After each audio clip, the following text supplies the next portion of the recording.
Hello, everyone. We're going to go ahead and get started. Welcome and thank you for joining us tonight for Temple's College of Engineering Graduate Program's virtual open house. Just a couple housekeeping items before we get started. This session is being recorded, so the recorded version will be accessible to you probably in the next few days or so. We'll be emailing out the link, so if you ever need to access this at a later date, you'll have the ability to do so. And then if you could hold all questions until the end of this presentation, there'll be plenty of time to ask questions of the faculty and the staff that are available today. So I'm going to go ahead and introduce our participants tonight. My name is Colleen Bailey. I'm the Director of Enrollment Management for the College of Engineering. We're also joined by Andrea Cunningham, who's our admissions coordinator. Andrea, could you stop and say hi real quick? Hello, everyone. So I'm the admissions coordinator in the College of Engineering. Feel free to reach out to me if you have any questions about the application. Thanks, Andrea. Next, we have Felix Flores, who's our coordinator for Graduate Student Services. Hi, good evening, everybody. Thank you for coming. I'm the coordinator for Graduate Student Services, so I mostly help all current graduate MS and PhD and certificate students with registration, navigating the administration at Temple University. Thank you for coming. Thanks, Felix. And then finally, last but certainly not least, we have Dr. Saroj Biswas, who's our Associate Dean for Graduate Studies and Research. And Dr. Biswas is here just to say a few words. Hi, Colin, could you turn the camera on, please? I cannot turn it on, looks like. Yes, 1 second.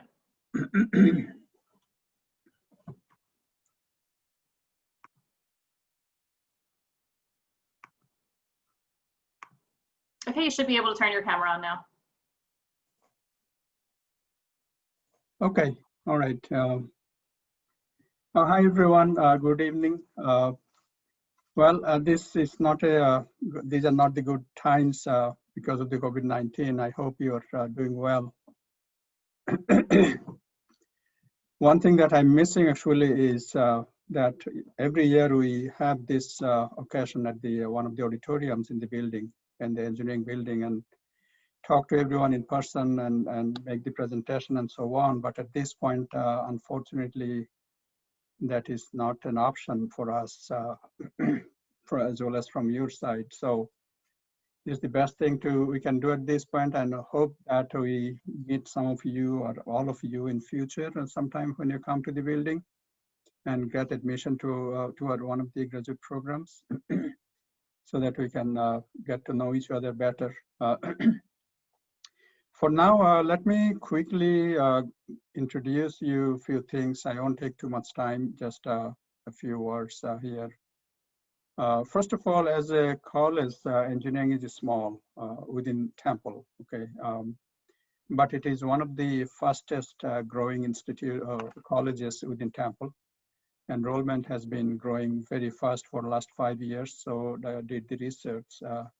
Okay, the only exception was that this fall, the enrollment actually did not grow, but dropped slightly, not a whole lot, I think about 1% or so. That's because of the virus situation. I'm hoping that this thing is going to change very soon. In terms of research, when you go to the departmental breakout rooms, you'll get to know more about it. Just to let you know one thing, that most of our research active faculty are highly, receiving the funding from various sources, including the National Science Foundation and National Institute of Health, DARPA, DOE, and so on. There are so many ways faculty are getting supported.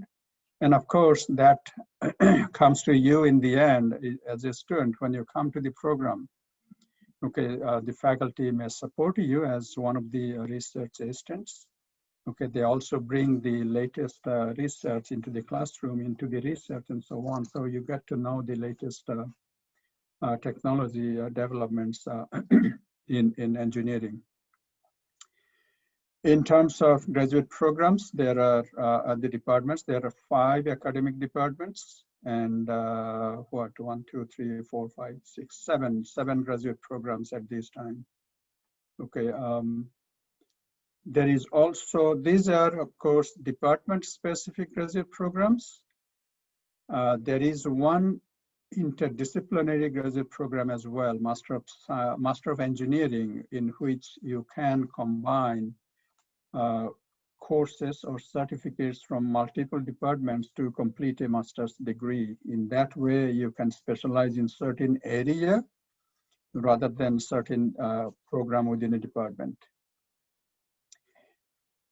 Admission-wise, our standards are more or less pretty similar to many other institutions. GRE is required. However, there are ways we can waive the GRE. For example, those of you who have professional experience in the engineering profession, we can waive the GRE. Students with high GPA may request the waiver of GRE and so on. There are various ways GRE could be waived. Okay. In terms of coursework, all courses are offered traditionally in the evening, except for this semester here, since we could not go to the college and make the classes in person. So all courses, I think most of the courses are offered online. We are also hoping that in next year, by next fall, many of the courses will be offered in a hybrid mode, so that in case you cannot come to the classroom, you can always attend the lecture remotely. There are various mechanisms for financial support. I'm sure Colleen and the departmental representatives will tell you more about it.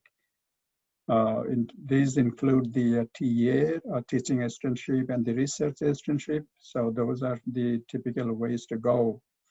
There is also something new that this came out actually yesterday, so to speak, or debuted yesterday. The graduate school is going to award $3,000 for tuition support to qualified students who join our program in spring. Okay, one requirement, of course, is that you have to take 6 credit hour minimum. So if you take 6 credit hour courses, $3,000 will come to about almost close to tuition for 3 credit hours. So that's more or less almost 50% reduction in the tuition for the first semester. So which is a great thing here. Okay, anyway, I mean, these are the quick points that I wanted to make. I'm sure Colleen and the department representatives will give you more details about the programs. And unless you have a quick question, let me just say that stay safe and stay healthy. And I look forward to seeing all of you sometime next spring or next fall. Great, thank you, Dr. Biswas. As Dr. Biswas mentioned, also joining us tonight are faculty and the graduate program coordinators for the opportunity to meet them in the breakout rooms, but I'd like to welcome them and thank them all for coming tonight. So just a quick information about Temple University. So we're located in Philadelphia. We're one of the largest universities, I think we are the largest university in Philadelphia, and we're part of Pennsylvania's Commonwealth system of higher education. And key to Temple's mission is offering a high quality education at an affordable cost. And for the purposes of graduate school, I can certainly speak to that myself because I'm a graduate of one of Temple's graduate programs, and were it not for Temple's affordability and the quality of its programs, I absolutely would not have been able to go on and get my master's and career-wise get to where I am today. So I'm very grateful for Temple and what it was able to offer me. Temple has 17 colleges and schools, and what that means for you as a graduate student is the opportunity to be in a highly collaborative environment across a wide variety of disciplines. So for example, we collaborate with our colleagues in the dental school, in the College of Medicine, in the College of Science and Technology. And like Dr. Biswas mentioned, because we're one of the smaller colleges, it offers a lot of mentorship opportunities for you all as graduate students. And the university has over 300 degree programs that span undergraduate all the way up to professional studies. In terms of why you're here this evening, why consider going to graduate school? one, you have really great opportunities for career growth and leadership, as well as to expand your professional network. By encountering all your new classmates, as well as the rest of the student body, you have a number of opportunities to grow in your career, as well as to grow academically. But also your earnings potential will increase by going on for higher education beyond the bachelor's degree. And these numbers were just recently updated from the National Association of Colleges and Employers. And this is the mean salary data for engineering graduates with a bachelor's degree, a master's degree, and a doctoral degree. Excuse me, and you can see the jump is pretty significant from the bachelor's to the master's level. So getting a new skill set and then going for additional higher education, whether it be at the master's level or the doctoral level, is certainly a great opportunity for you to, again, increase your earnings potential. But again, by doing so at a place like Temple, again, we offer a very highly affordable education, and you'll certainly be able to see a return on that investment. And this is something that I like to show. This is from an article about 2 years ago that showed that more CEOs now have engineering degrees as opposed to MBAs. So the MBA tends to be what people think of when you think of, working your way up the corporate ladder and going into leadership positions. But as this shows, it's not always the case. So there's, and those of you who go to Dr. Edwards' session, who's our chair for engineering management, you'll see a little bit more detail about sort of the spark of leadership that engineers bring to the table due to your highly analytical skills, as well as your ability to make things work. So engineers are sort of the next leaders, we think, which is really exciting for you all. So just a quick history of the College of Engineering. We were founded in 1969, so we're celebrating our 50th year, which is very exciting. We have a total student enrollment of about 1,700 students and a graduate student enrollment of just under 200. We have approximately 70 faculty that are currently with us. And again, as Dr. Biswas mentioned, is that we're one of the smaller colleges within Temple. So you really get the best of both worlds. So emphasis on teaching, mentorship, and student leadership with all the benefits of being at a large urban research university. So access to all the different colleges and schools and all the benefits that being at a large university offers to you. So as Dr. Biswas mentioned before, again, we have 5 academic departments: bioengineering, civil and environmental engineering, electrical and computer engineering, engineering, technology and management, and finally mechanical engineering. So the College of Engineering offers both certificate, master's, and PhD programs. Our certificate programs are usually between 3 to 4 courses, and these certificates can also be transferred into some of the master's programs. So for those of you who aren't quite sure whether or not you fully want to go into a master's program just yet, a certificate program is a really great way to get started. So for example, the Computer and System Security certificate can be applied toward the Master's in Electrical Engineering. The Certificate in Engineering Management obviously can be applied to the Master's in Engineering Management. And the Stormwater Management certificate, which is based within the Department of Civil and Environmental Engineering, can go into the Master's in Environmental Engineering. And you can also see the 6 master's programs that we offer, as well as the 5 PhD programs.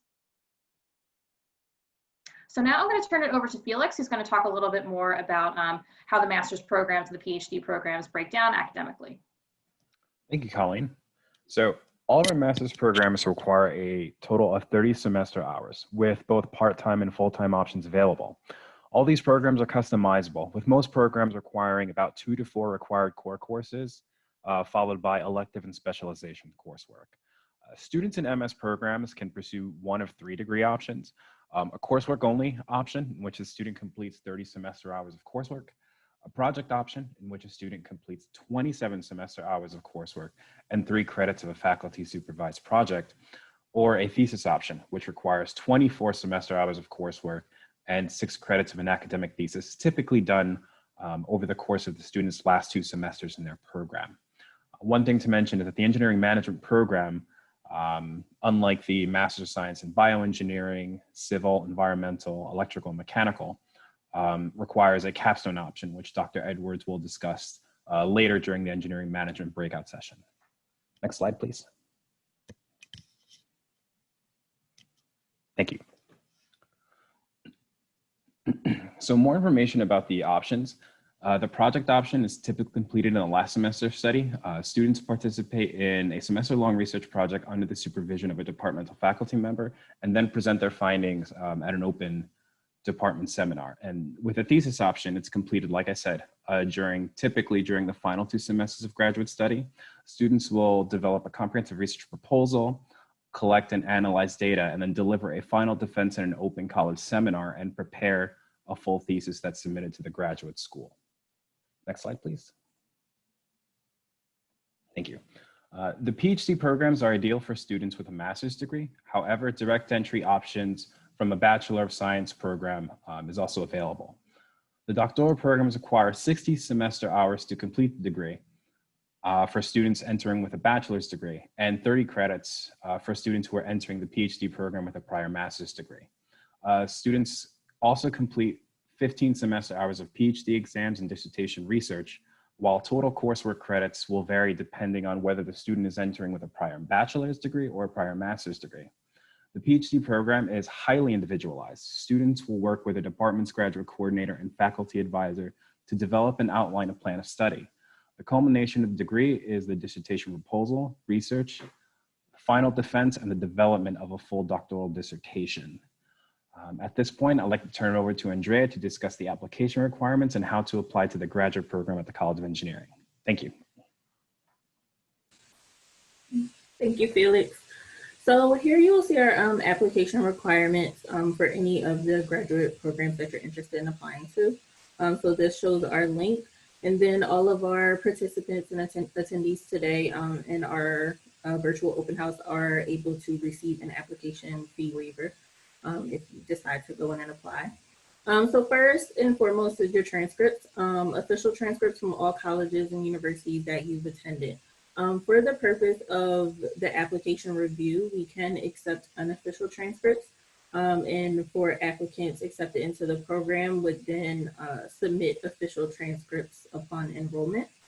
And then official results from your GRE. So you can send your GRE scores through the ETS website using our code, which is listed here, 2906. Currently for spring 2021 and fall 2021, we're making it optional for GRE scores for the MS in Engineering Management. All of our other master's level programs, we are requiring the GRE scores, but such as Dr. Biswas mentioned earlier, there is a case-by-case basis where we do have applicants who request GRE waivers. So you can do that by reaching out to us via email and just letting us know that you're interested in requesting that waiver, and we can help you a little bit better with that process. And then we would need your official results from your TOEFL exams for international students or the IELTS exam. So we can accept the PDF copy of the IELTS exam scores, or if it's the TOEFL, we would need the official scores from ETS.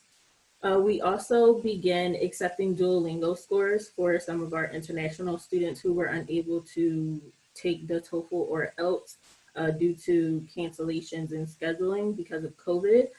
So you can submit Duolingo scores now as well. And then we do require 3 letters of recommendation from either academic or professional sources.